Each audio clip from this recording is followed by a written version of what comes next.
I pledge allegiance to the flag of the United States of America and to the republic for which it stands, one nation, under God, indivisible, with liberty and justice for all. Roll call, please. Kaufman. Here. Huseby. Here. Kirsch. Here. Kissinger Wolf. Here. Long. Here. Scuba. Here. Swinty. Here. Baloo. Here. Zimmerman. Here.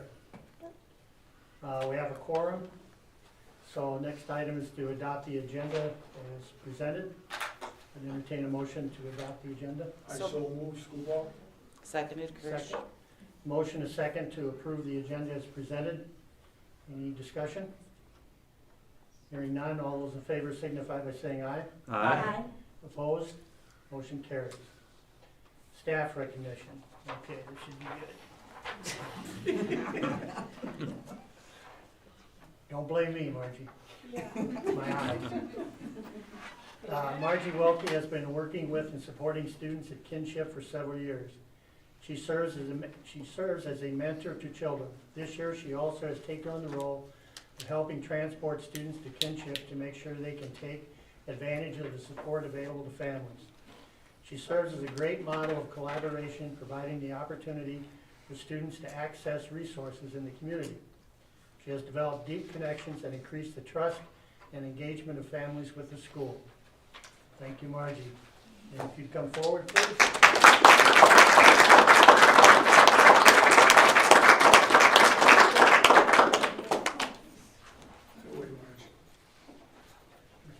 Good job.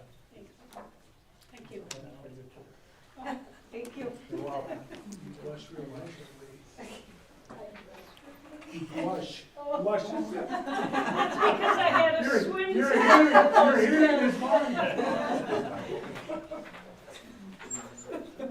Okay, actually, I was a part of Kinship for a few years, and it's a great organization.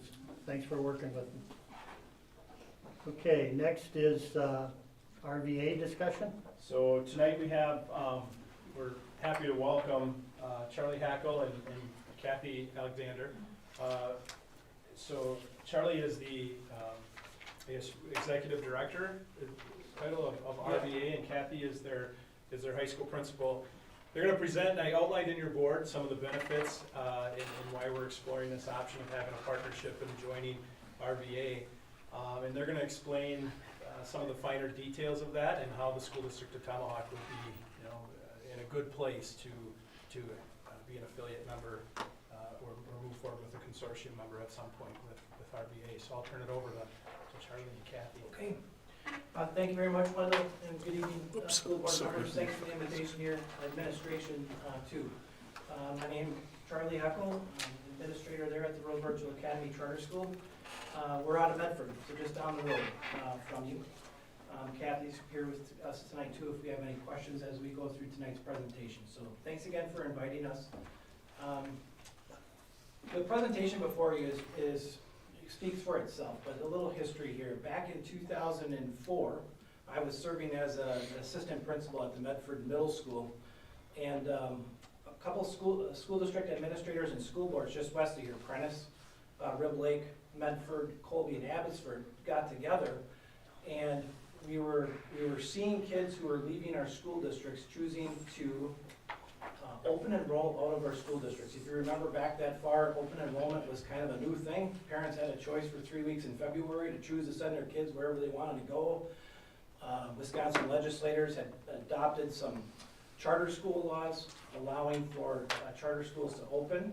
And in the early 2000s, virtual schools came on the horizon, and you might remember like Northern Ozaki and Appleton back in 2000 and 2001 opened up virtual schools. And we wanted to figure out a way to serve our families locally so that they didn't have to travel, or leave the school district to go and find those options. And then, geographically speaking, we're all pretty, we know where we all live, right? So we had about 4% of our kids in Medford that were homeschooling too.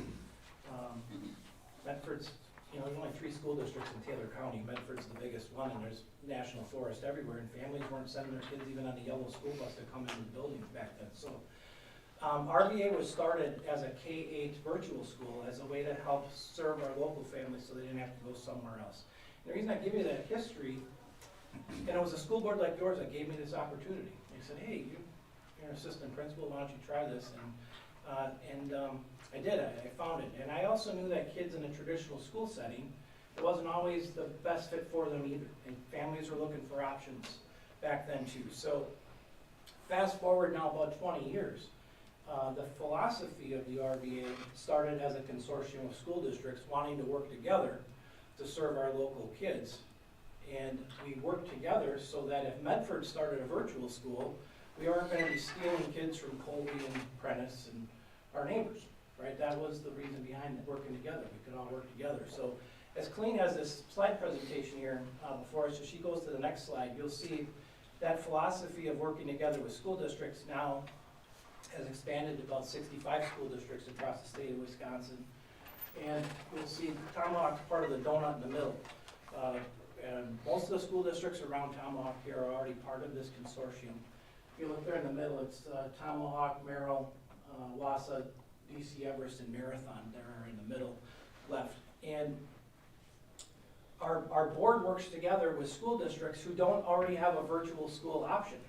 DC Everest and Wassa and Merrill already do, so they're not part of our consortium. Actually, Merrill was at one time, but they opened their own virtual school. So we work with primarily small rural Wisconsin school districts who don't have these options but are looking for options to better serve families looking for opportunities like what RVA provides. Currently in the Rural Virtual Academy, there are 10 students already full-time enrolled into the RVA from the Tomahawk School District. So there's a handful of families. And Tomahawk has always had some families taking part of RVA for as long as I've been there.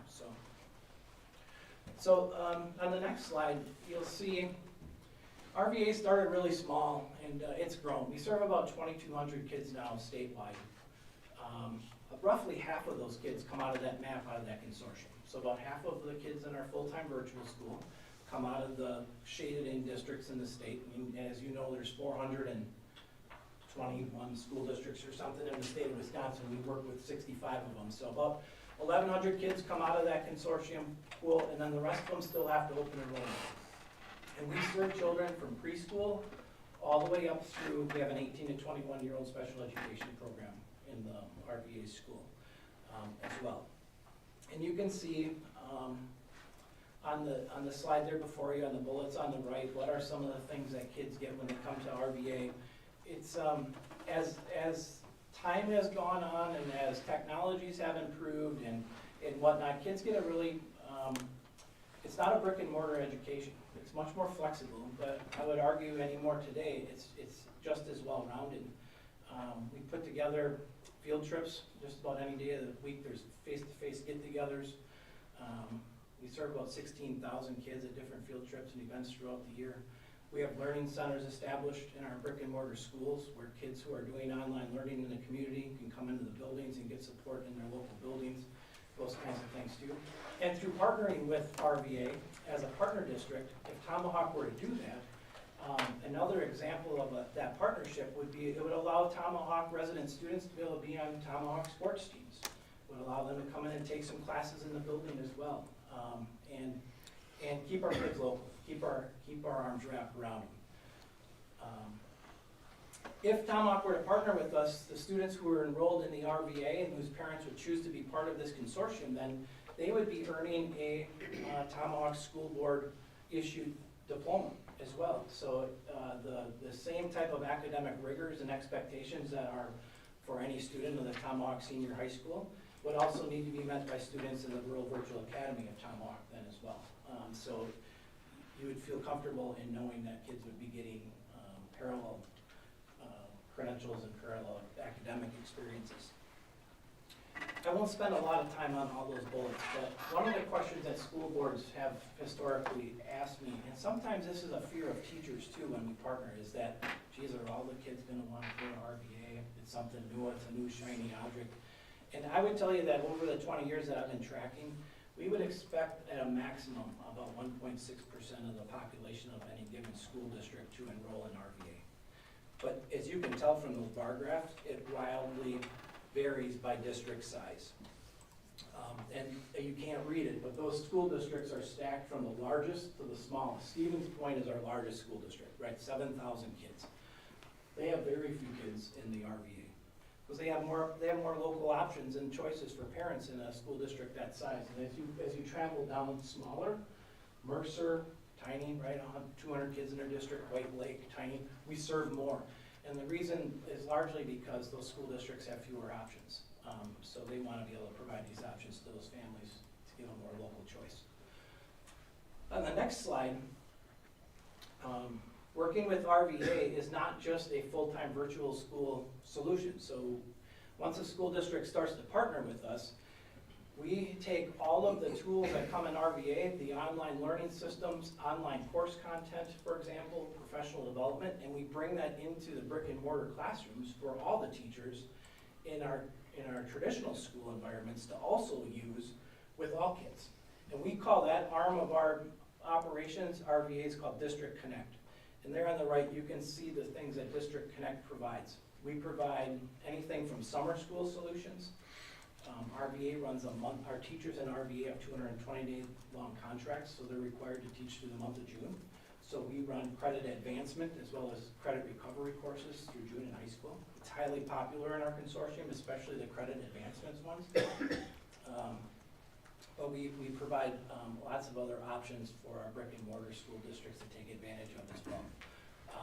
And you can see the bar graphs are on the right, it's currently growing. That's 23, 24, so that's an active growth. But you can see last year in 2023, we served almost 3,500 students in traditional brick and mortar schools who were taking maybe one class through RVA or two, or were using some of our online course content, or taking advantage of some of our special education services that we provide. I know I'm going kind of fast, but does anybody have any questions on that stuff? On the next slide then, provided to Wendell is was a 660301 shared services agreement, which I think many of you may be familiar with. Wisconsin state law allows public entities to share services, police, fire, ambulance. They also allow those kinds of shared services between schools. And we call that first box is what you've been extended as a single year, what we call an affiliate. I like to joke around, it says you're dating. It'd be like we're dating RVA.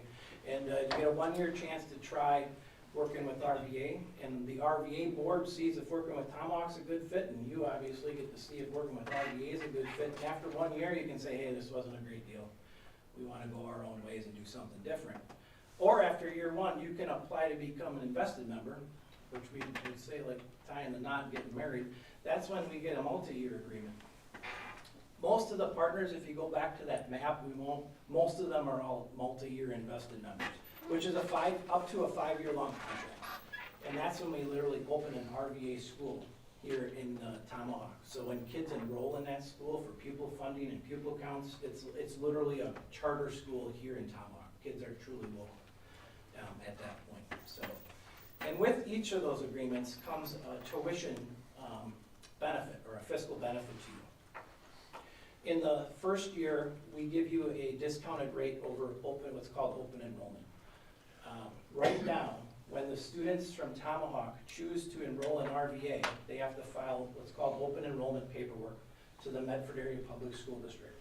That's the authorizing school district of the RVA, and they're the fiscal agent. So all the money flows through Medford, and that's where the auditors go to audit RVA. It's all done in Medford by state law. They open enroll, and if the kids are accepted, the minimum tuition amount if a child's in the RVA for a full year is $8,618 this year for a regular education student. And special education student is, their tuition is at $13,000 plus. That amount is set by the state of Wisconsin. And what happens is you levy for those students here, those 10 students are levied here. They're part of your pupil count, but at the end of the year, the state of Wisconsin does what they call an inter-district transfer of aid. They take that money and it goes to Medford. And the money follows the child and then pays for the services for their education through RVA there. In the agreement you have before you, we offer a discounted rate of $1,500 per pupil in the first year. And in a multi-year, that gets into cost sharing. Multi-year partners only spend about the 10-year average is $3,000. But it's gonna be closer to about $4,000 per pupil on tuition for their full education. Invested members get to share in all the open enrollment revenue. It helps subsidize their costs and even drive down costs further. So as you're levying, I don't know what your limit is for levying, maybe we went to 11,000 or something now, right? So $11,000 per pupil, if you put that in your head. If RVA was an invested member, you'd be levying for $11,000 per pupil, and RVA would be billing you approximately $4,000 of that money for their education, allowing, as a multi-year member, about $7,000 to remain here locally to fund other operations and things. Okay? And on the next slide there, it's just a picture of that. You hate to put money with kids. I don't like any of this stuff when they're putting dollar signs over kids' heads, but I understand that we have to talk about that. And there you can kind of see. About half of the kids in the RVA right now come to us through open enrollment. They bring with each of them about $8,600. Currently, our affiliate members that are in RVA make up about 4% of our full-time students population. They bring with them about $7,000. And then our invested members make up 48%, give or take. And I know the numbers are a little bit off there, but they're about $3,000 per pupil. Those numbers bounce a little bit as kids transfer in and out. That's why it's a little more than 100%. So on the next slide, there is just a bar graph that shows you that. So, and then on the next slide for you to look at is just a brief. I already talked a lot about this, but a copy of a sample shared service agreement is in here if you'd like to look at it. I know Wendell has already spent some time with me over the telephone looking it over, as well as we've had some other discussions and sharing it to make sure that what was in there was written in plain. I like to write these things in plain language, right? And make sure that it's well understood what you're getting yourself into there. But there's a sample here if you want to look at it. And on the next slide is a financial analysis. And if in this financial analysis, again, trying to simplify it as much as possible, it basically says, has Tomahawk been already a partner of the RVA this year with the same number of kids? We would estimate that you'd be saving about $6,000 over what you're going to have to spend in open enrollment at the end of the year. And had you been an invested member already this year with those same kids, we would be saving the district about $32,000 over open enrollment. So next year, I don't know how many Tomahawk kids will be in RVA, and that analysis would change. But if I just take a snapshot using today's numbers, that's what you would have expected to save this year at those different levels. So, and then the last slide is really just to say we like to partner with districts. We've been doing this a long time. I know right now, post-COVID, many school districts are looking for solutions similar to this because there are families that have found that this worked well for them. We saw the numbers during COVID of families wanting to homeschool and virtual school go up, and those numbers have not yet recessed to where they were before COVID. So some families are choosing this pathway, and school districts are looking for these opportunities more and more. So RVA, again, we've been around I've been around in it since 2005, and we try to find a turnkey, local controlled solution that keeps our kids local, because I just don't find it necessary to compete over kids. I don't think we shouldn't be doing that. And cooperation over competition, especially when we're talking about the public good and taxpayers' dollars. So with that being said, I know I went through pretty fast. Is there questions that either Kathy or I can help answer for? Yes, Kate? Where do you, how do you save the money? Is it because you don't have the brick and mortar school? I mean, Yeah. Okay, is I that don't why have the big busing, cost? right? I don't have bricks. I don't have food service. I don't have a gymnasium and those things. So our true cost is about a little over $7,000 per kid. Our invested members are subsidized through open enrollment. So we can drive down those tuition rates even further. But yes, it's because we just don't have all the overhead costs. Okay. And where are the teachers located? Are they teaching from their homes? Or how's that work? That's a great question. They're all Wisconsin certified teachers, most of which do teach from their homes. most of which live in Wisconsin, but not all. And there you see a snapshot, that is last year's teachers group. There's about 80 to 100 teachers in the RVA, special education, regular education. We get together with them in person 3 times a year, but we get together with them a lot. We have a lot of staff meetings. One of the unique things about being virtual, we meet with staff more. Because I don't get to walk up and down the hallways and see them every day, right? So Kathy and I, we meet with our staff a lot. They're all Wisconsin certified, most of which live in Wisconsin, most of which live from home. We do have an office in Medford that has 13 support staff. Our technology department is there, I'm there every day, Kathy is there every day, and then we also have another office in Mosinee as well. And we have an office in Mosinee because it's easy to get you. We call it a learning center there. Parents can bring kids in for tutoring. We have a lot of in-person activities and experiments going on there. And like for state testing and things, it's an easy place for parents to come. We put them up in hotels and that kind of stuff when they come, so. And how do you deal with the internet when there's rural areas that have very poor internet? Yeah, I can tell you sitting here today, all of our 2,200 students are able to get online, thankfully you're right, it wasn't that long ago where it wasn't even an option.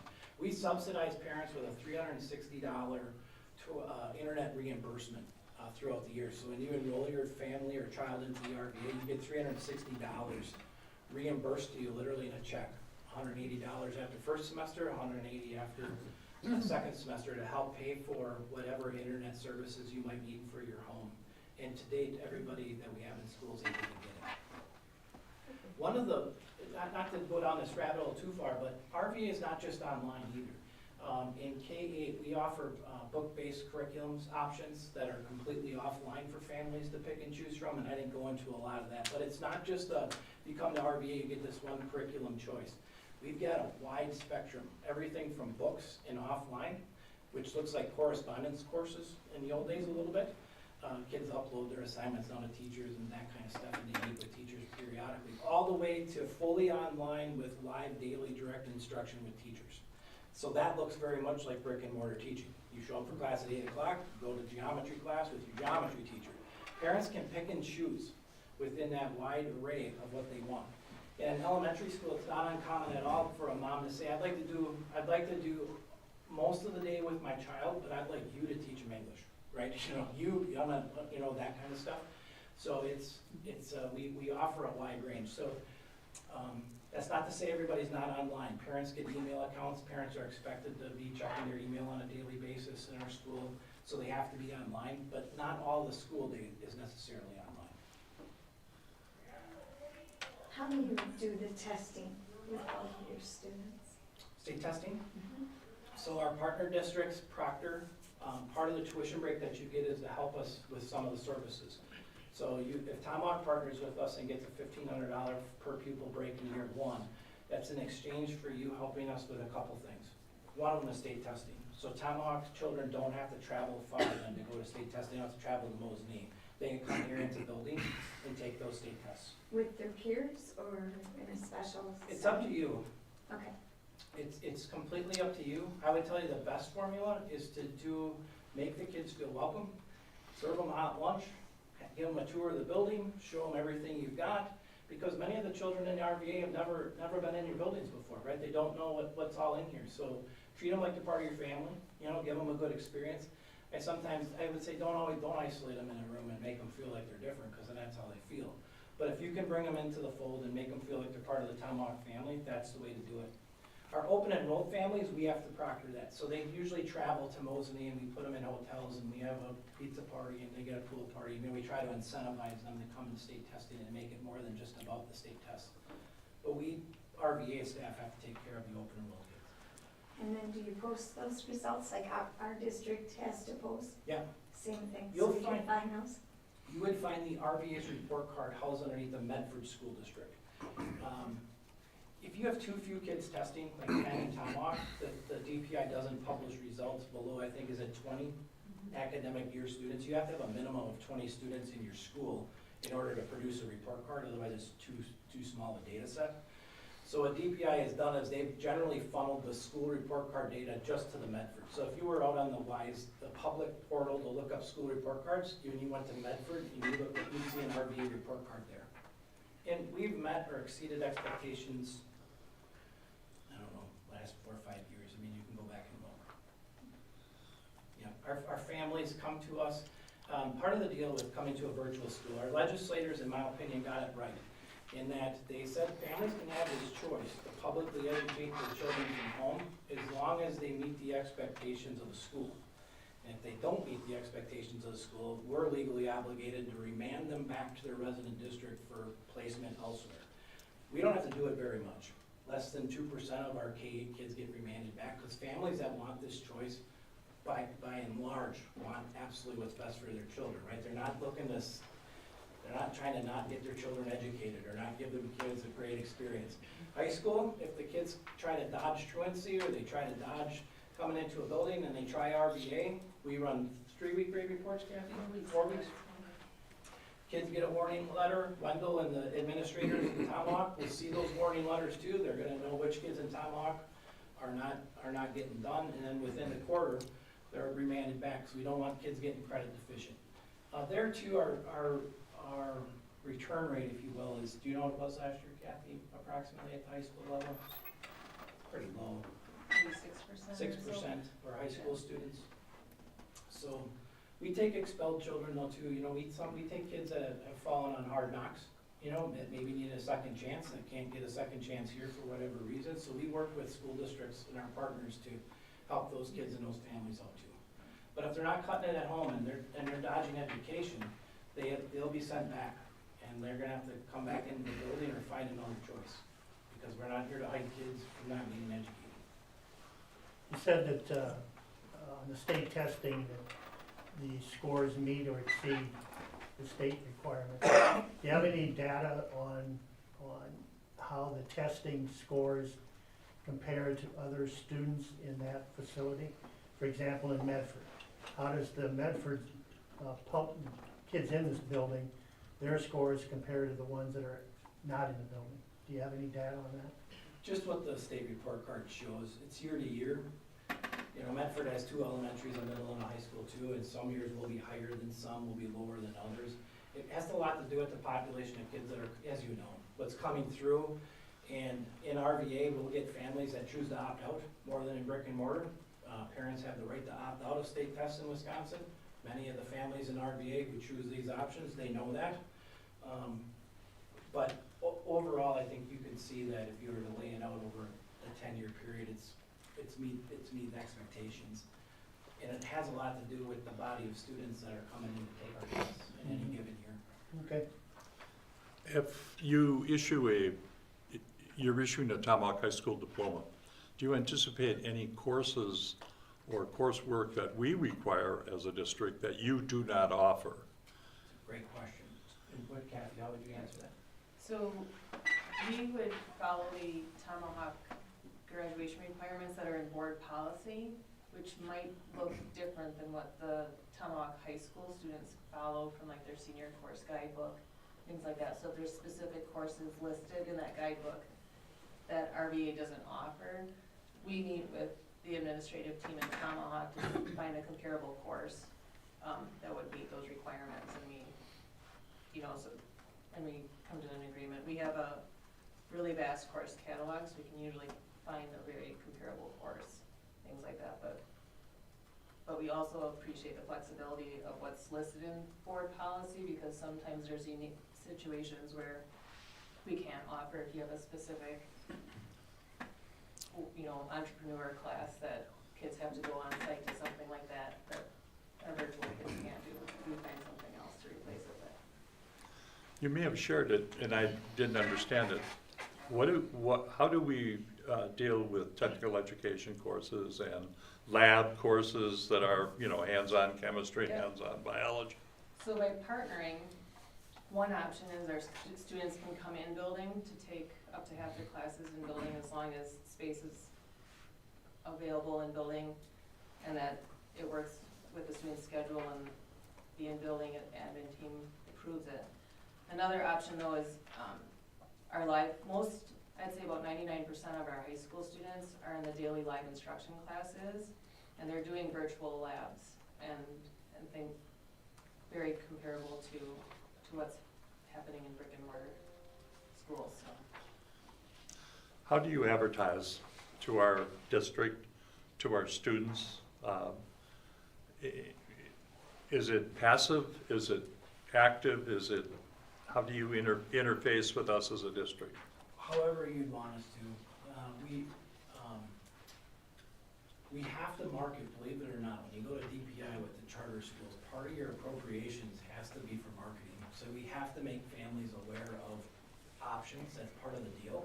So you'll see some television commercials from us, you'll see some of that, but in building, it's totally up to you. We can provide you, the most common way, I'll just start there, is we make what we call a co-branded brochure.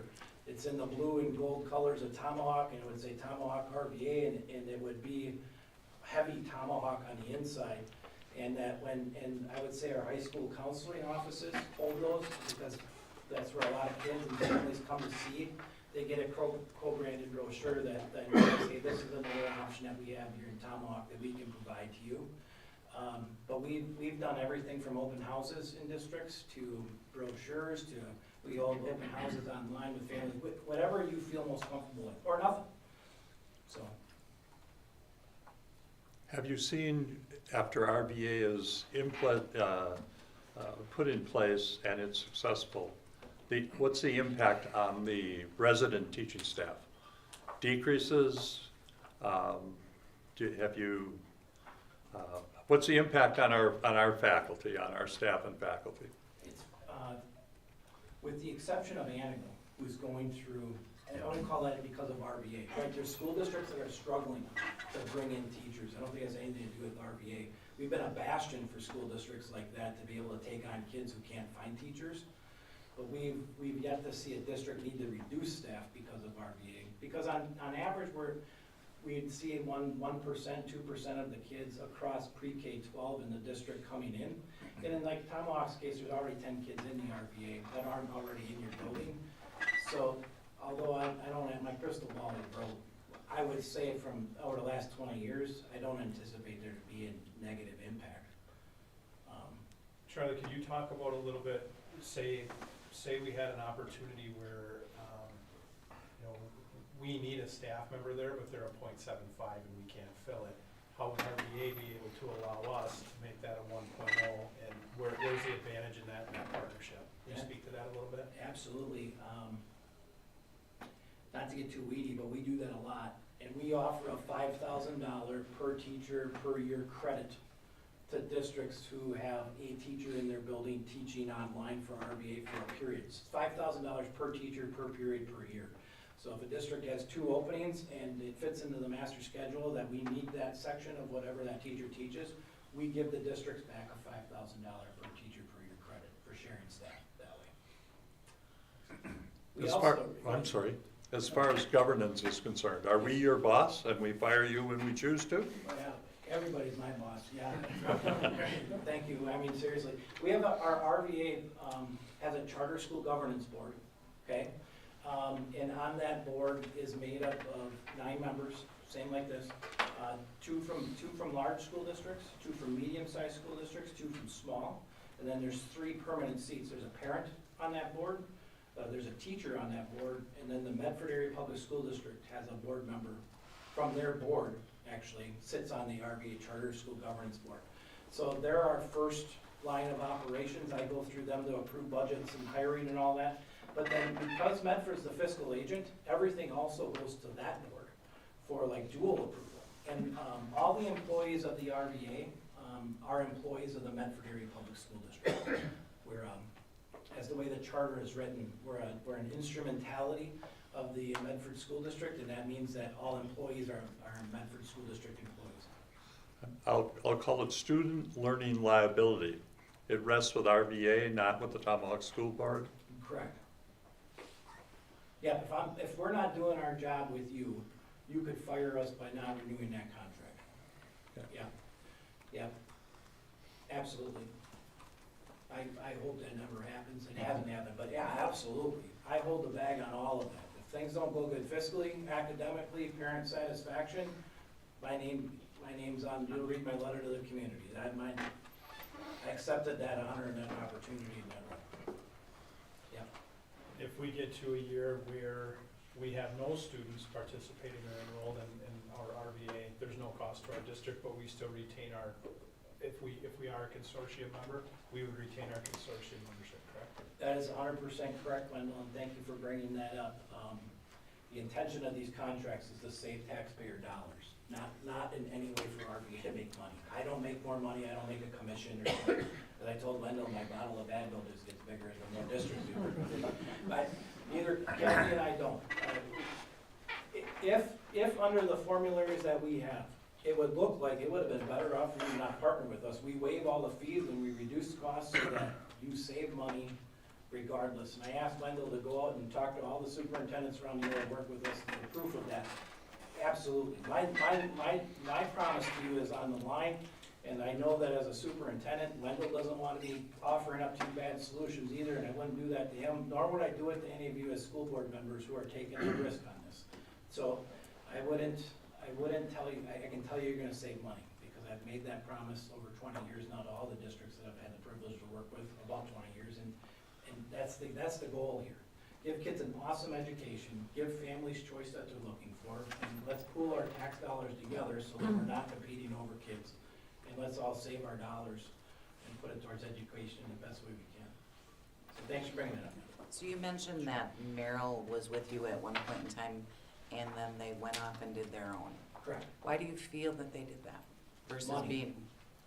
I think you can run a virtual school like RVA in a non-cooperative manner. Don't partner with anybody, just run it yourself and advertise out, and imagine the open enrollment dollars that run in, right? Medford would be a large cash cow beneficiary of that. And that is the way most virtual schools in the state of Wisconsin operate. They do not work in consortium with other school districts with the philosophy of working together. They operated as a cash positive revenue source. So is the pro and con there that you guys manage it, you administrate it? You know, give me a pro and con, you know, doing this ourselves versus Yeah. being part of the consortium. You certainly can, but if you look at the department data lately though of virtual schools that are opening, you're running at about a 25-year, you're 25 years behind the curve of the ones that already opened. So it's really hard to compete in this space. If you look at the department's data of enrollments in virtual schools, I told Wendell, I think it's 70% or 75% are in declining enrollment. WEVA out of McFarland, Appleton's, RVA's, Grantsburg, we're growing. Parents are good consumers of choice and quality, and to try to compete at this level to build activities programs and robust systems and reimbursements and hire 80 teachers and all the professional development, it's a large boulder to roll uphill, and had I not had a 20-year head start, I wouldn't do it right now. The juice isn't worth the squeeze when you look at the grant money.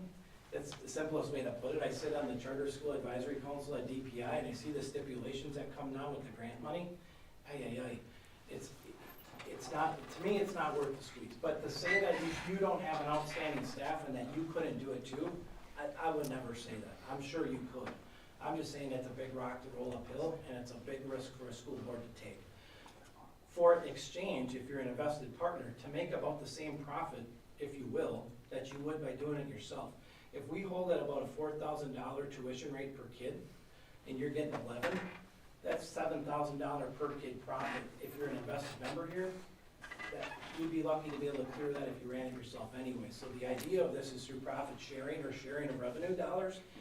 You're coming out fiscally ahead by partnering at about the same rate I really strongly feel you would be anyway, without the risk. But again, that sounds salesy. I'm not trying to be the sales guy. Really, I'm not. I just see the landscape, and I'm part of it. And I don't know. If I was in a small rural Wisconsin school district and try to convince my tax base that we want to invest $1 million to start a school like this, it's a big risk.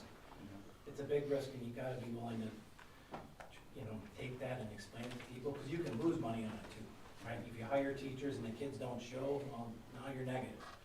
And you buy all these Chromebooks, and you gotta buy support staff, and you gotta buy tech support, and right, you gotta be willing to run a business model where you're willing to assume all that loss on a balance sheet up front before you show revenue. I don't know if that answered your question or not, but, okay. Your thought process is, as a school, is to educate the entire child versus assist the board in supplementing programming that's here. And by that I mean, Spanish, difficult for a small district, Yes. Rural district to do that. If I could contract you just for Spanish and say just for an advanced math class, and you know what I'm saying, is that an environment that you choose to work in, or is that an environment that you would not choose to work in because it's not the way RVA works? We choose to work in that space too. We're helping out some of our neighboring districts with that right now, with being able to provide. Some of it has to do with Kathy's capacity in the high school. And I use the high school because the majority of what we see when we ask for course help is high school. And if the RVA is full and all the RVA teachers are plumb full, well then our capacity to help others is limited. We currently have 3 teachers in the RVA though that have accepted overload contracts. They're teaching their full day plus 1 additional to other school districts just to serve in that capacity. And we're billing back at that same rate at $5,000, or $250 per kid, per student, per semester is what the cost is for the live instruction. And if you don't want live instruction, we've got other options. But in short, yes, we swim in that water. And the other thing we manage, just so you know, Dick, is you might be familiar with distance learning networks, the Polycom systems with ITV, and that's fairly, does Tomahawk still operate no? Used to in the old days, I don't know what the old days are, but in the 80s, when it used to be in the 90s, we used to have Polycom labs to share teachers between high schools. Prentice might have a Spanish teacher, we don't have one, they'd pipe them through the television to do that. Well, we're back in that market now too. We mitigate the middle for districts to share teachers with each other, and RVA acts as the fiscal middleman at cost neutral. So in other words, Tomahawk needs a Spanish teacher. They don't just look for RVA to provide that. They can look to all 65 of our school districts who may have a Spanish teacher. We'll help you bridge those connections. We'll pass the money back and forth between the 2 of you. And so we operate a learning network like that now too. Do you have statistics or what happens post-graduation, how many go on to college and all that stuff? I didn't get through the whole website, there was a lot on there, so, but. Yeah, we're very comparable to a typical rural brick and mortar high school. We've got about 30% going to a 4-year college, between 30 and 40% going on to tech, and then the rest going on to work in military. And students graduating from us, they receive, it'd be an RVA Tomahawk diploma, so it holds the same weight as any other public high school diploma. We've got students that have gone to Ivy League, to colleges all over the country, and all branches of the military, and all types of work, so, yeah. How do you deal with IEPs? In 25 words or less, that's a huge, 25 words or less, that's, well, that's such a, such a huge Special subject.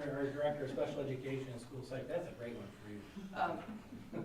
so we have our special education teachers. Most of them have a caseload of about 25 students. We found that in the virtual setting, it's kind of a nice sweet spot for them to manage that, because they aren't dealing with, the hallway behaviors and that unstructured time. So their caseloads are a little bit higher than what you would find in a brick and mortar school, but we hire them as, the majority of them are all cross-categorical special education teachers, so their caseloads will range from learning disabilities to Down syndrome to, autism, what have you. And we can be really creative in the virtual setting. Our home mentors, all of our students have to have a home mentor to be in the RVA. So the home mentors play a huge role of that as well, to help work with interventions and monitoring student progress. We found huge success with our special education program. We always have a wait list to get into our SPED program.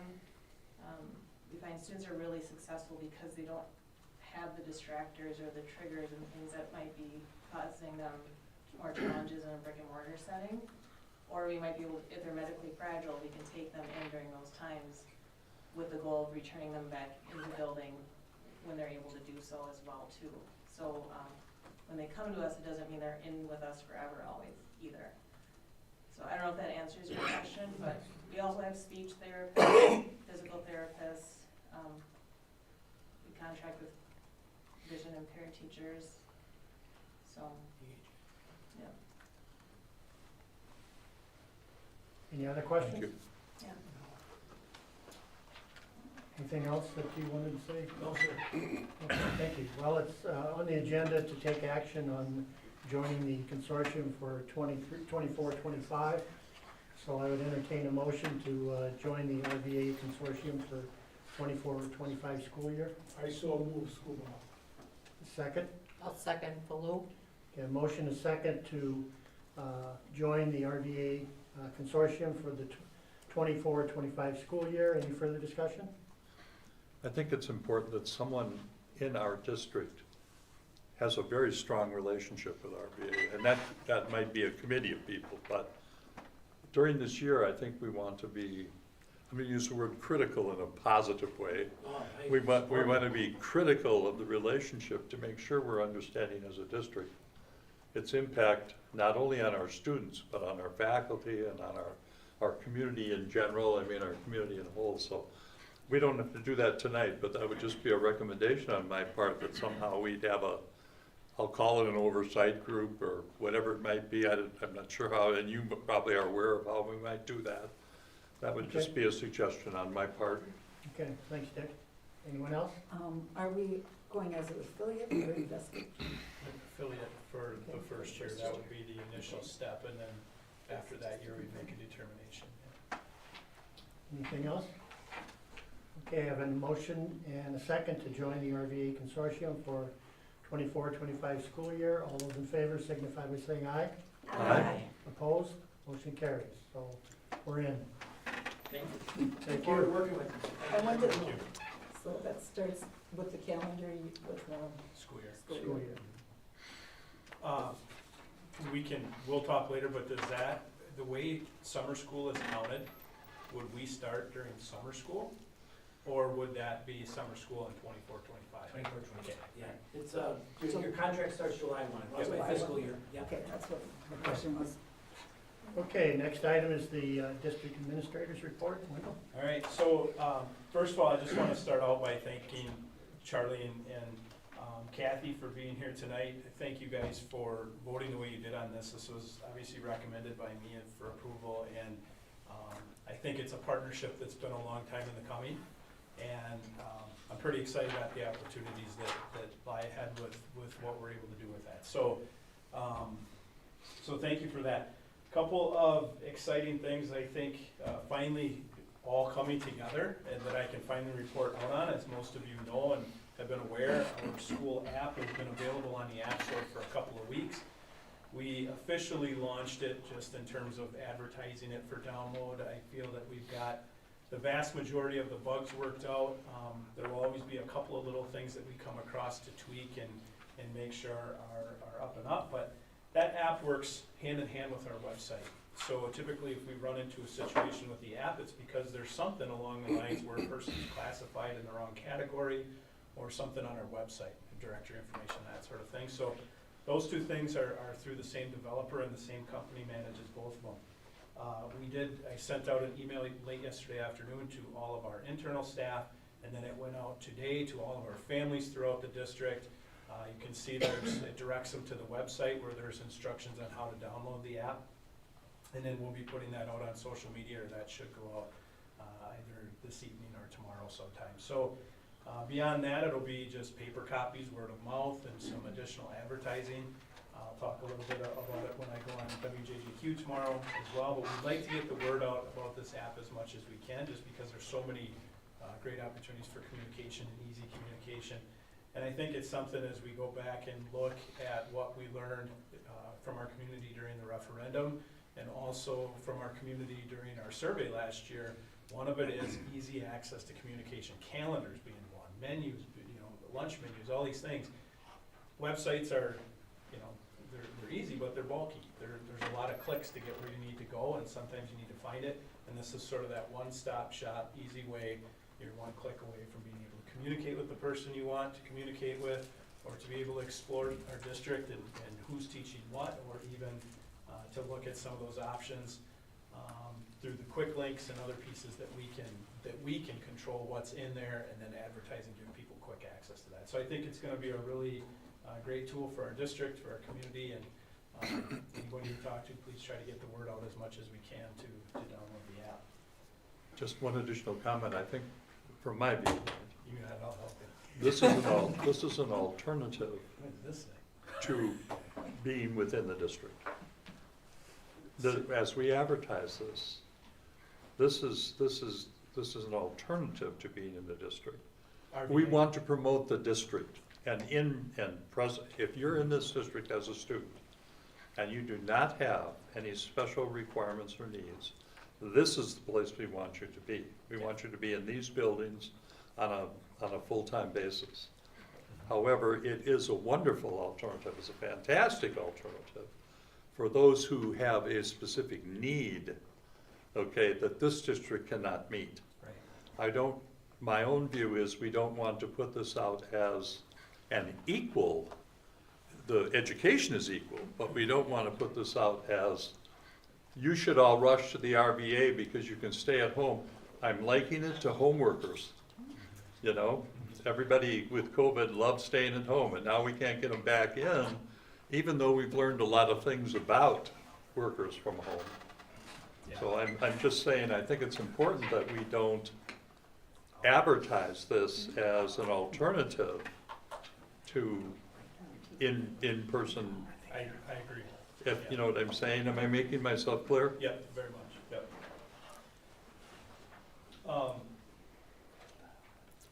Update on the district newsletter. Getting the first district newsletter together was a challenge. And it came together really well. You guys have all seen not the final copy, but the copy that just had a couple of minor things that needed to be fixed before it went to the printers. The next challenge was finding an accurate mailing list and figuring out how we were gonna get it mailed out to everybody, what it was gonna look like from the printer on. We've got all that done. It's with the printer, it's being printed, they've got the mail list.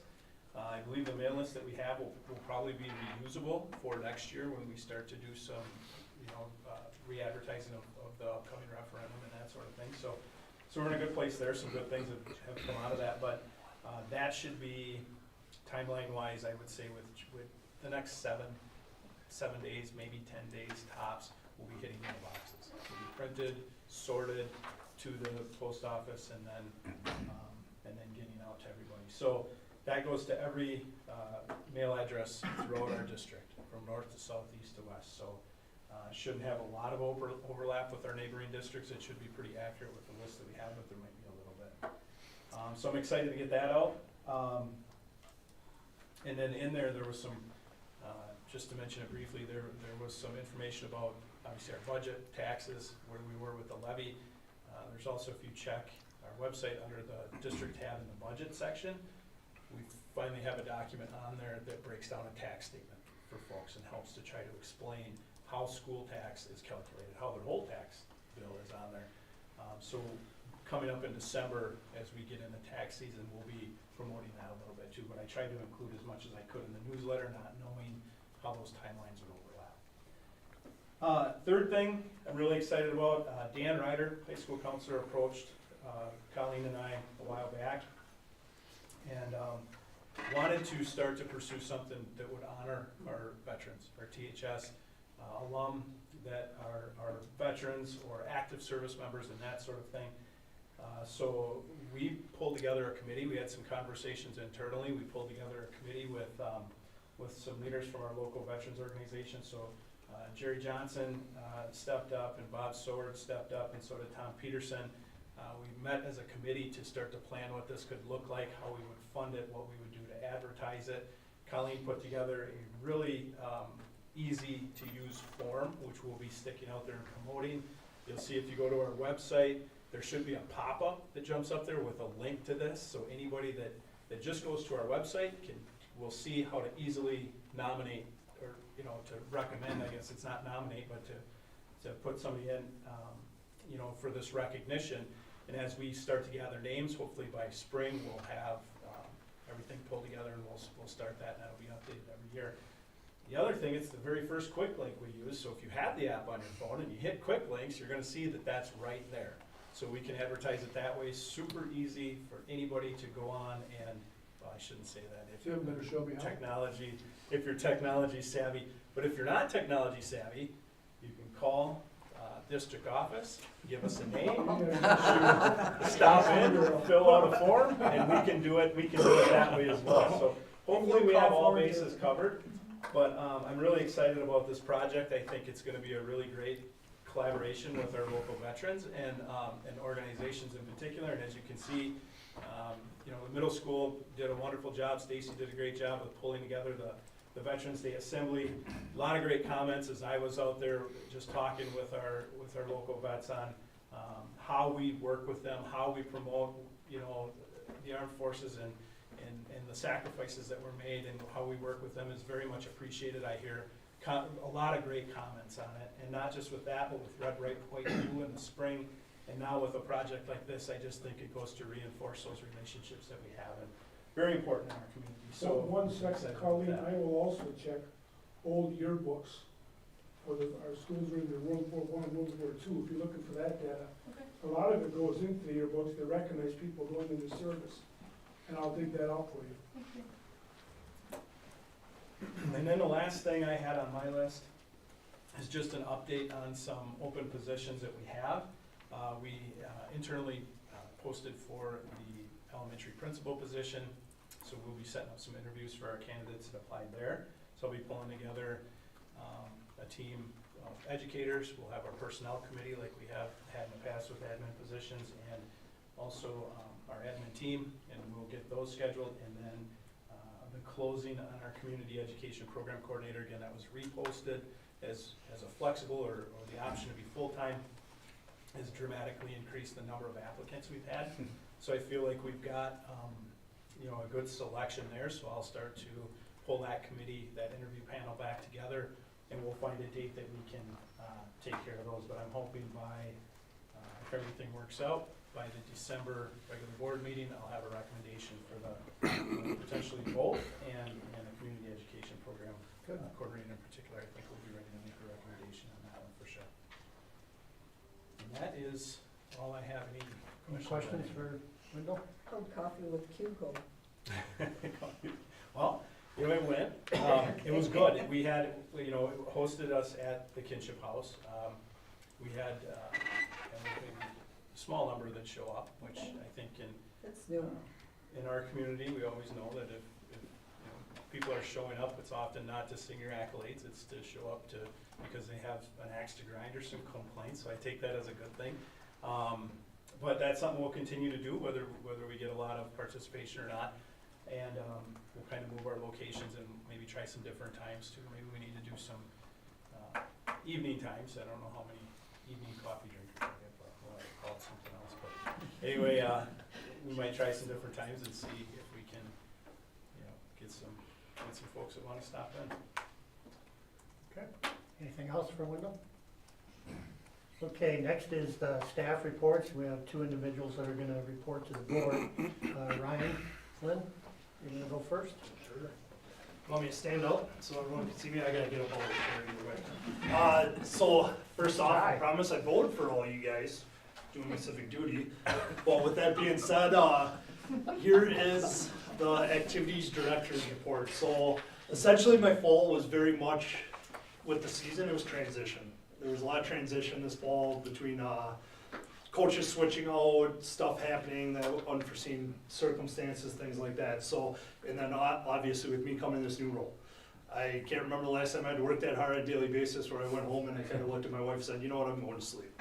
But with that being said, it's been great. I've really enjoyed it. I've really enjoyed going through the stuff and working. So kind of the rundown of everything going on as we finish up our fall sports and we're going into our winter sports. The biggest thing with athletics right now going into winter sports is, if you haven't seen, Bob Grew got inducted into the Wrestling Hall of Fame last Friday, November 3rd. I was able to go over to that ceremony with wrestling coaches was really cool. It was kind of funny seeing Coach Guru in a nice Italian suit and tearing up a little bit. So, but it was a very cool thing, and it's very special because obviously he joins Bob Scuball as Tom Locke having 2 representatives in the Wisconsin State Coaches Hall of Fame right now. So that's a big one there. Football season, I felt went really well with the coaching change. Did a really good job. You could see our kids actually had a little swagger to them this year. Actually played what I would call real football for the first time in a long time. They were able to knock off Clintonville the last game of the year in a pouring rain and made them playoff eligible. And we got the luxury of getting a playoff game for really the 13th time or 14th time in school history. So it's pretty cool considering all things considered what those kids had to go through. That way, volleyball finished up the year runner-up in conference, lost to Mosinee. Both games to Mosinee, and then ultimately lost to Mosinee in the regional semifinals. They were replacing a lot of starters from their sectional runner-up team last year, so they had some growing pains, new coach, not having the heavy hitters that they've had in the past to carry them. So they were a pretty scrappy group of girls. They played hard. Just at times they just couldn't get the ball on the floor when they need to get to the floor.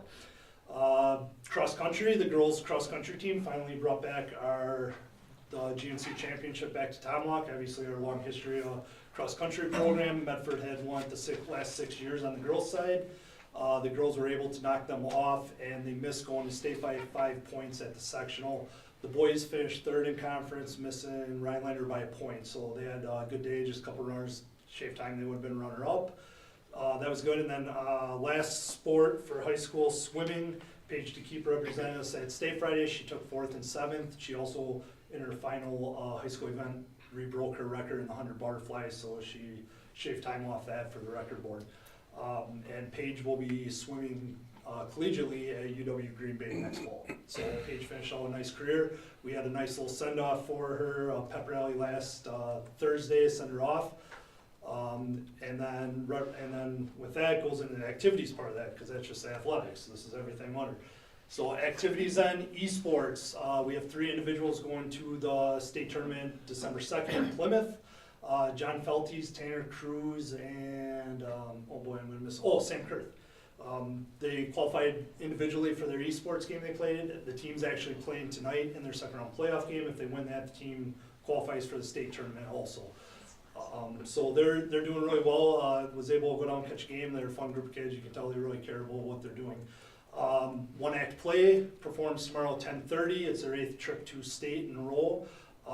They performed for the school today, for both middle school and high school, and then the public tonight, but pretty funny overall play, how it's written, how it's acted out, but they qualified for 8th for a state time, or state for the 8th time, so they're heading there tomorrow. And then the last activity I think I had in there, I'm missing one. Music, yes, we had the Great Northern Conference Music Fest last week, and we had 8 individuals that represented Tomahawk at that. So they were able to go up and learn from UW band director, another director on state, and then perform with other GNC schools. So pretty cool there. Round up middle school, 8th grade football team went undefeated. Our girls volleyball numbers at the beginning of the year, we probably weren't gonna have enough in the middle school since we didn't have the cheerleading program associated with the school.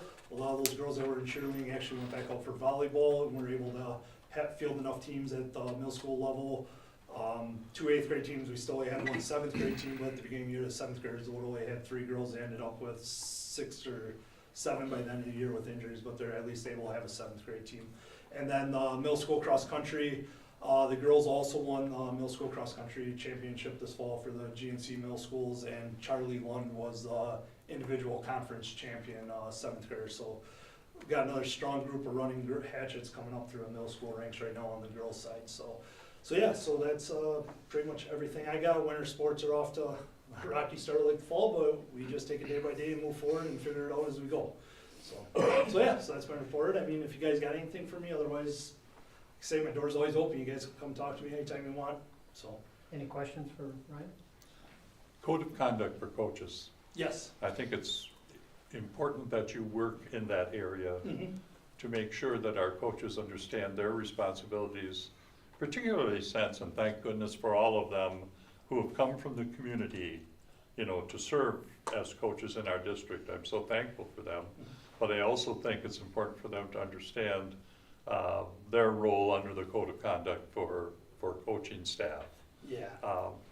It's been a little rough because honestly, come in, a lot of things that were WIA requirements, we have not been doing here.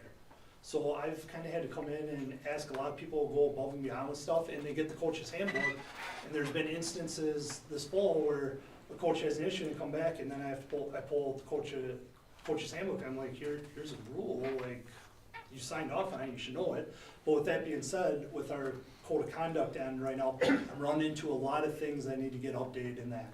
I mean, some of that's has not been touched.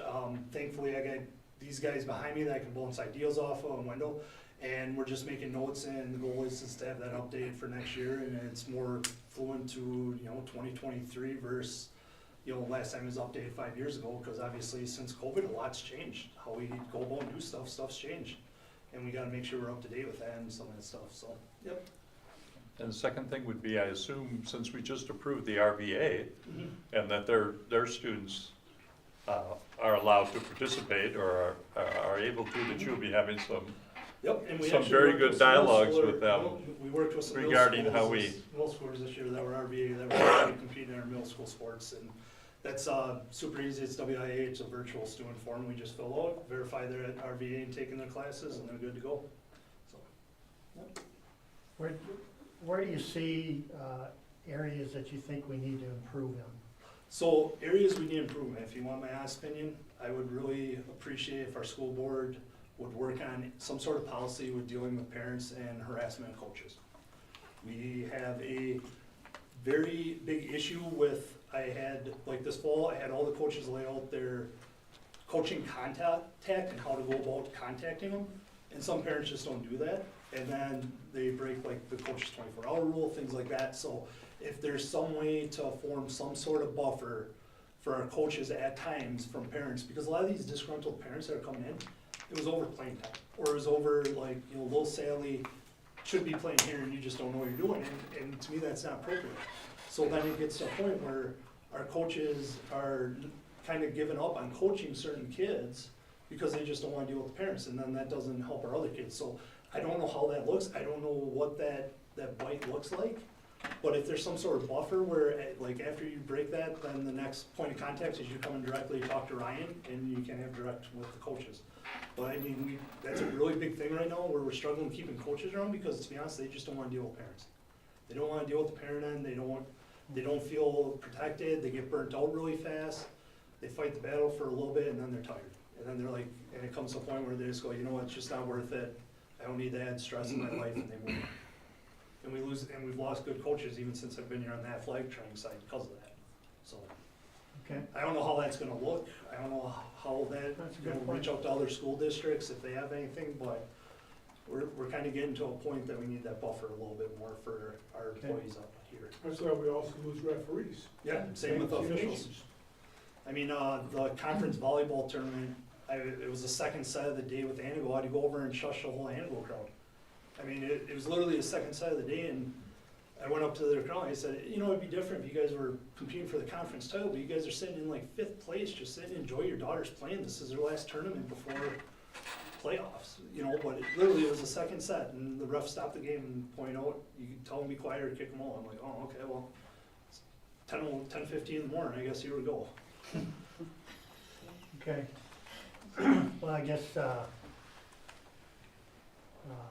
sometime outside of this meeting, talk to me and I'll tell you what I told parents. I know what Coach School used to say too. I will tell you exactly what I did as you're going out the door. Yeah, so, Okay, So anyway, Yep. maybe a different time, but, yeah. good work, right, Bob? Yep. Okay. Anything else that you see, Brian? How about numbers? That type of stuff. yeah, so our numbers, honestly, one of my goals in this position is, if you look at schools of our size, you're looking, student participation in all activities, not just athletics, but all activities should run about 60 to 70% of the student population. We're essentially, when I comprise the data for the strategic plan, like, we're running around, I think it's like 55% are in one activity and only like 32% are in two. That's on the report card, my numbers might be off, so just double check. So one thing that I really want to push is getting our kids, not just in athletics, but all our other activities. So like kind of ideas I had is we do a really good job with like the link crew, but, you know, setting up on that link crew day for the freshmen, like some sort of, you know, almost fair and have the kids come in like, hey, this is the one act play, this is what we do, hey, this is pep band, you should join the band, this is what we do. And hey, we're the hockey team, this is what you get for us. But try and really identify items that way to recruit more kids, because the one thing that doesn't get talked about enough this day and age with co-curriculars, in my opinion, everything's about winning and losing. And I stand before you as a four-sport athlete and led her all conference in everything I did.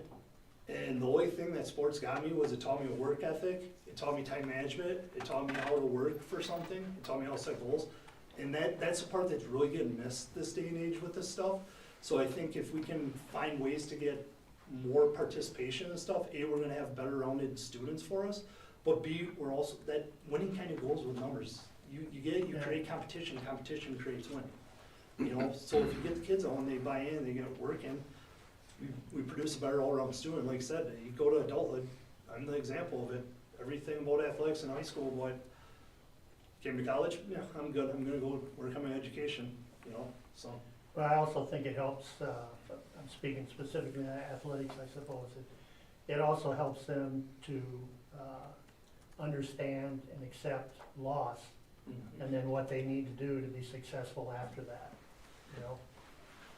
I think that's another part of, at least athletics. Losing is just a learning session on the road, the journey to the destination. I mean, you gotta learn, and that's too, with losing.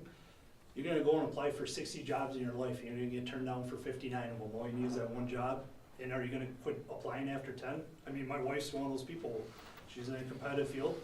I think she applied for 24, 26 jobs before she finally got a yes. She could've just said, I'll go somewhere else. Nope, she knew what she wanted to do and kept applying until she found the right one, so yeah. Okay. Anything else for Ryan? Thank you, Ryan. Yeah, no problem. Appreciate it. Thank you. And Megan is gonna talk to us about summer school. So I apologize I wasn't here sooner, but I coach my daughter's volleyball team, and so every time you met, I was at a match. So summer school, in my opinion, was very, very successful. This year, we had our highest numbers ever. I mean, I've been a teacher of summer school since we started it over 20 years ago. And we were at 388 kids this year. So I was very proud of that, considering we had a very late start this year in planning our summer school programming. We were waiting on a grant, which we received, and we didn't really get confirmation on that till beginning of April. And so I was under a lot of pressure to get classes organized and get teachers hired, and so I feel like that worked out really well, the amount of kids we got involved. If you look, it was for 3 weeks this summer. My hope is that for this next summer, we're gonna expand that. I would like it to be 5 days a week for 3 weeks, possibly even expanding the length of the school day. We had hoped to do a jump start as well in August, and I tried so hard for that, but it is a very hard push to get teachers to come back in August. And so that's one of my goals, but that was a hard one, so that, we're working on that. The theme for this year's summer school was Treasures of Tomahawk, and one of the areas of the grant was that we did a lot of partnerships with our community and with businesses. And so we had 10 community partnerships this year, which I have listed in there. A lot of those were our kids going out into the community to do those experiences, and that was hugely successful and exciting. Those are some of our most popular classes. I do have plans to try to expand those partnerships for this next year. So I'm hoping to get at least 5 more businesses there. I thought of some once our summer school had started. It's just, with the time we had, that's what I could pull together. We also had a showcase at the end of summer school. One of our classes that I actually taught was called Cooking Wars, and we used all the high school home economics equipment. That was another very hugely successful class. And the kids made desserts, and we invited parents in on the last day. Kids showed off their projects, and that was a really nice way to bring in community as well. Our classes were enrichment and math and reading support, and so I have listed there the number of students we had enrolled for reading and math support classes. It is one of my goals that we expand those classes. I had 17 teachers total, and on top of running the summer school, I was one of those teachers. So I hope, and I'm gonna be going to all of the December staff meetings to promote summer school, and we won't be late in the game in starting. We'll be starting right away in January to start gathering support and interest in getting more staff involved, because I really had to push to get people to sign on to it, especially when it was so late in the game, April and May.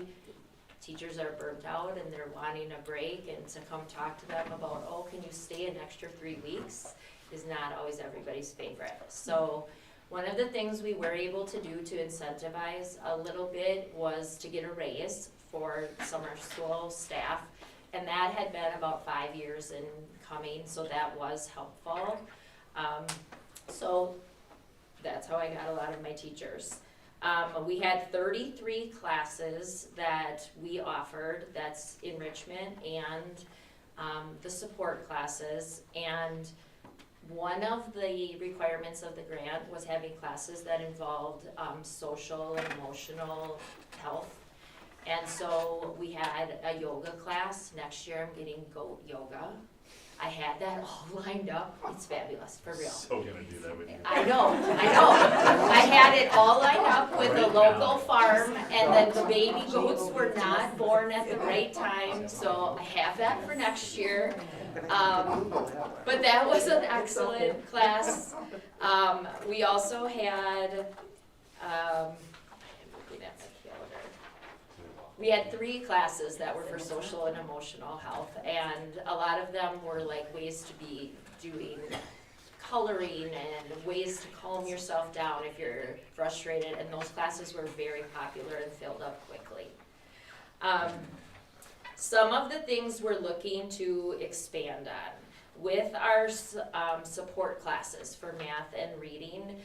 It's typically been teacher recommendation in the past is how a child got into those support classes. And this year we're going to use a lot more of those spring summative assessments and the teacher recommendation to be getting those students in there. So we hope we can really target that population that we need. My goal, as you can see, is to try to increase enrollment by about 25%, and that would be largely getting more middle and high school students involved. I would say the great weight of our population is elementary students, and that's where the majority of our classes are housed, is in the elementary classrooms. One of our ideas, and I was working with Wendy on this, is to involve our Fab Lab, and with the grant we do have funds available to possibly purchase some robotics that we can kind of expand some of those engineering classes. So that's also on the table, I hope. And what else did I have? As far as the summer school reading support instruction, we, as a staff in the elementary and middle school right now, we are looking at resources to make sure we're in line with science of reading. And so we're looking at tightening up those reading instruction resources as well for summer school. So that's all very uniform. And that's all I had. Any questions for Megan? No, come on. Thank you. Well, I'll tell you when I'm having goat yoga, because it's gonna be excellent. Megan did a We want great videos. job with that tight timeline, with that grant, pulling it all together and getting everything going, so she just, That's Kudos. a really good point, because that grant, if you guys remember the last year, we applied for the grant, and essentially Megan had to plan 2 different full-time summer school programs, because we didn't know what we were gonna have funding for, and the grant came very late, and to be able to run around like she did and plug all those holes and utilize as much of it as we can, and to have such a strong plan going into this year, I think is a testament of how dedicated she is to this. So thank you very much for your efforts in doing that. Okay, the rest of the staff submitted written reports. Do you have any questions on those written reports for any of the remaining staff? No? Very thorough. You guys are off the hook. Yeah. I had one for Wendy, if I might. How many, did you have a good turnout for the Love and Logic? For the Love and Logic, I think they had 7 or 8 families, which is a great start. We had great, like feedback on it. Last night was their last night. I should stand up so I can't see everybody. We had really good feedback. The nice opportunity was that the FCCLA class got experience too and got to be able to cook and cater the meals. So rather than, we partner with Taher, but I'd rather partner with kids. So they got the experience and we paid them to their club to cater it. So we had a good experience there. And then there was some interest of some of the families that did, some of the kids families didn't have students that were special ed, but some did, and there's a special ed portion of it, and they asked if we could offer that aspect of it. So we're gonna get the materials for that too, and then offer another session, and it's an ongoing process too, so we'll offer another session maybe next spring, so hopefully people can either continue that, and they can expand their skills, or they can have that other added benefit too. Great. So. And then the Raise Your Voice group. Raise Your Voice is something we're considering that would have to go through the club process. Yep. But it's several other schools in the area have that. It wouldn't cost us anything because there's funding through Northwoods Mental Health Association, something, I can't remember the abbreviation. But anyways, Northwoods Mental Health Initiative. But so we'd go through Ryan Flynn to make sure that if we choose to do that process, we're working with those groups to make sure it's the right fit for us, but that's funded through Aspirus and NAMI too. I'd just like to hear how you progress.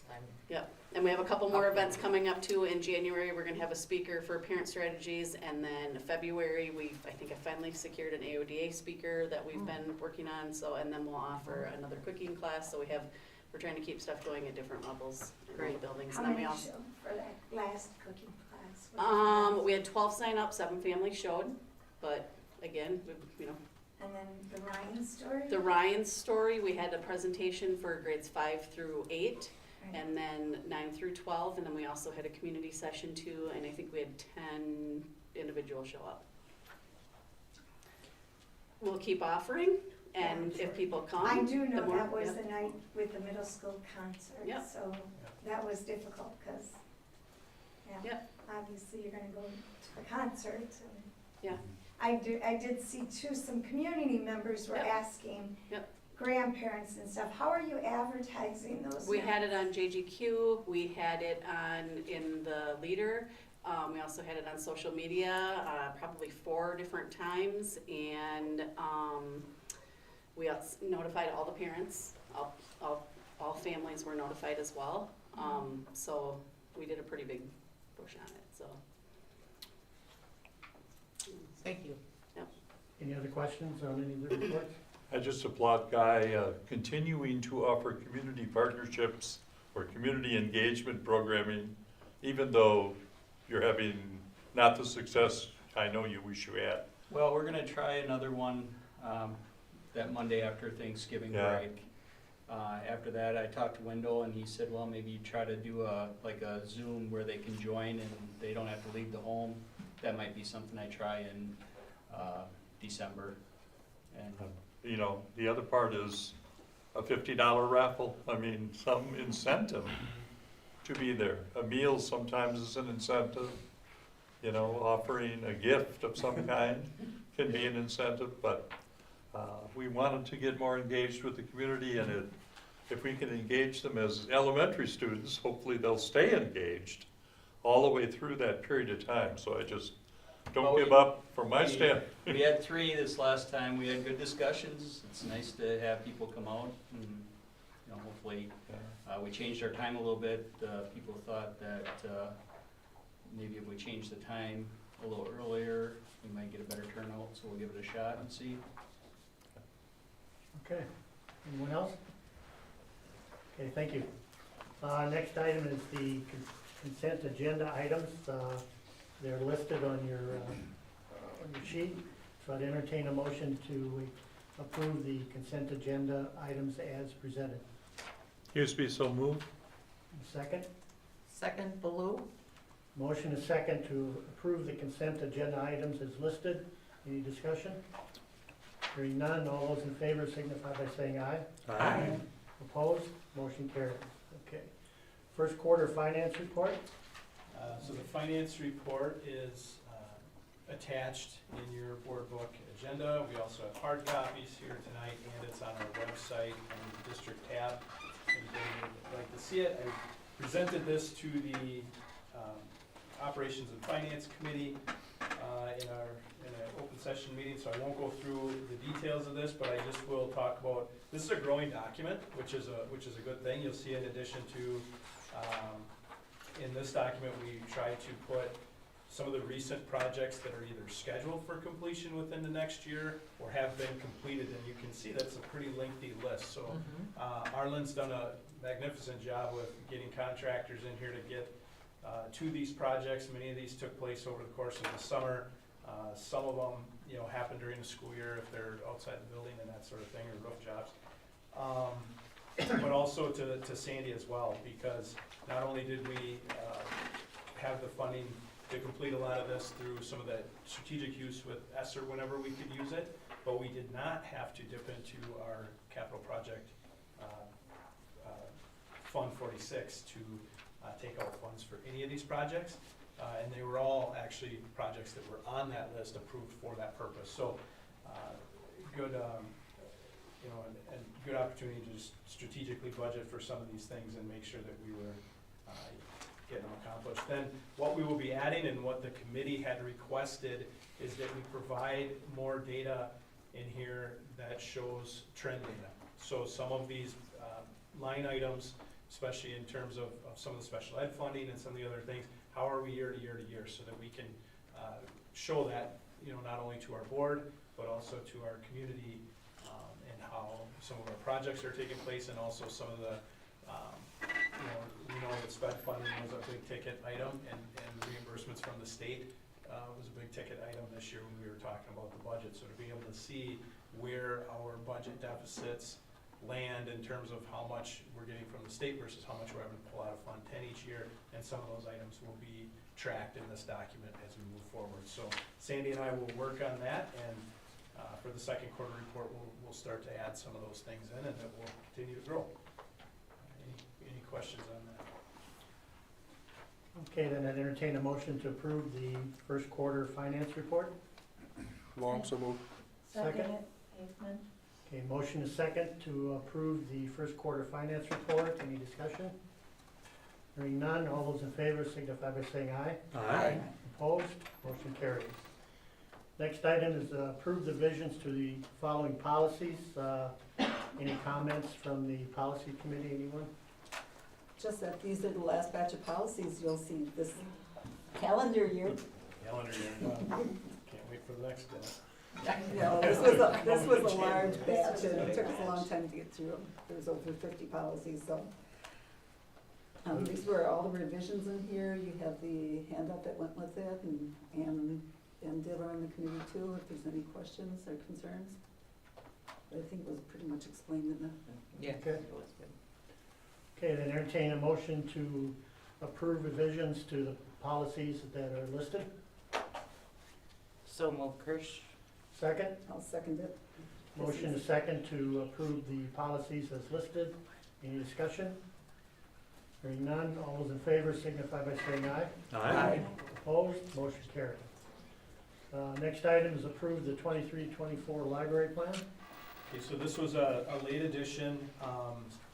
This is just a mandatory plan that we have to submit to the DPI. Mark and Kelly Tollefson developed the plan, and it outlines some of the things I showed you, just with goals, mission, direction, partnership goals, action plans for our library as we move forward. Anything that you want to highlight or add to that, Mark? It's more of a beginning piece rather than an end. It's a starting spot where we can kind of launch from and redefine where the process goes with the 3 libraries we have. With the idea that we wanted to go pretty general on this one as we become more refined in the process. Kelly's new to her position, I'm obviously new to this position.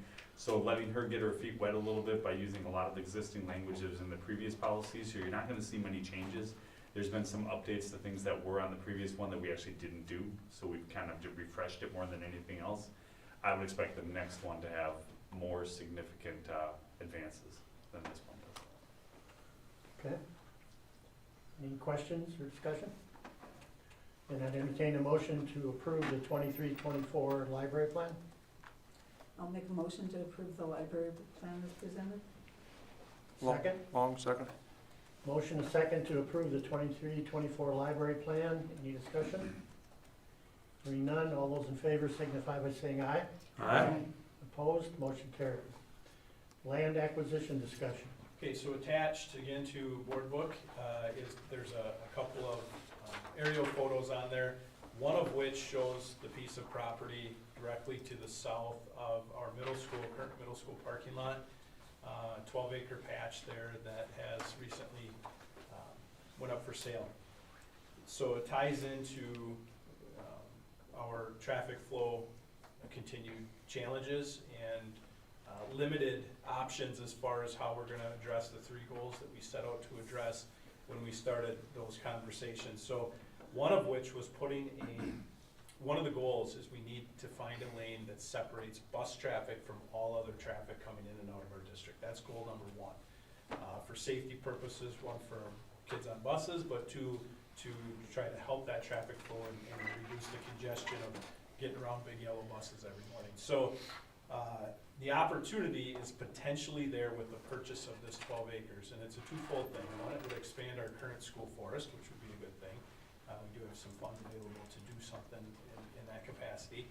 But 2, it offers the opportunity potentially, because it is low-lying land, where if we could construct a road, it would separate the traffic going to the high school parking lot and allow us to pursue the opportunity for that bus loop that would come around the rear of the building. Okay, so what I've given you is just the tentative plans to show you a visual. I've contacted Point of Beginnings. Arlen and I will be sitting down with them Thursday morning, and they're looking into the potential for that land, looking in their databases and whether or not they think that would be something that we need to consult with the DNR, or if it's considered wetlands, if it's even a potential project or not. 2, if it is a potential project, what the costs would be to construct a road through there. There's current railroad grade that the city owns, so there's also some things that we would have to work with other partners to make happen. But then 3rd would be ultimately that loop that would go to the rear of the building, and making sure that is one. I know we had some concerns at one point addressed with the littles getting out to the buses and that sort of thing. So taking the information that we have and some of the concerns we have, and also trying to maybe make that plan a little more robust and a little better, and tackling some of those concerns that might exist with it. But all in all, it is an opportunity potentially to accomplish all of the goals that we set out with our original plan without punching a road on the Kings Road and that sort of thing. So you can stay within our footprint and tackle this challenge. There's a lot of things up in the air, but I just wanted to update the board on what the committee had discussed and what our next steps are and who we will consult with. So right now, it's not anything that we're asking for approval or anything else. We're just exploring whether or not it's even a possibility, and then from there we can start to look at some challenges with it. So, any questions on that? Any questions about it? I assume you'll keep us updated as we move forward with this or do something different? Yep, okay. Absolutely. Okay, good, thank you. Next item is public comment. Any public comment this evening? I have one. This came from Connor Ayers and the Boys and Girls Cross Country Team. It's a thank you to the whole board for our support to them. I think it's important that we do support our youth, no matter what they do, but it's a nice thank you, and it's signed by all the kids, which I thought was real nice, so I'll leave that right for you to look at. Yes. I wrote it outside. I would like to say thank you and congratulations to all our fall activities, sports, and activities, the coaches, directors, advisors, administration, and of course the students for their participation and dedication. It's difficult for both the adults that coach to advise and direct, and the students to do the work and go to school, and then go to practice, games, meets, or other activities. As a community member, I am proud of all of our students and coaches, and I know Ryan expressed parents that aren't so helpful, but we have so many parents that support all these children. And I'd just like to say thank you for all that. And congratulations to Connor, Aarons, and Bob also for their awards. Okay, anyone else? Okay, board referrals? Anyone? I'd just like to make a comment, the portion, the ad hoc committee is still meeting. We're looking at data, basically population data, voting. I told you, Dave, you got to give the speech on this, but basically we're still moving forward with the King one. Nothing more to add other than, like, just to reiterate what Kay said, it's just trying to get on the same page with what particular data sets that we're looking at and trying to include and use to develop a potential new plan. So it's still very early in the process, but we're making some headway. So. And revise the policy, so we're looking at this more often than every 50 years. Okay. Anyone else? Okay, well, that takes care of the agenda, so I will adjourn the meeting. Thank you very much.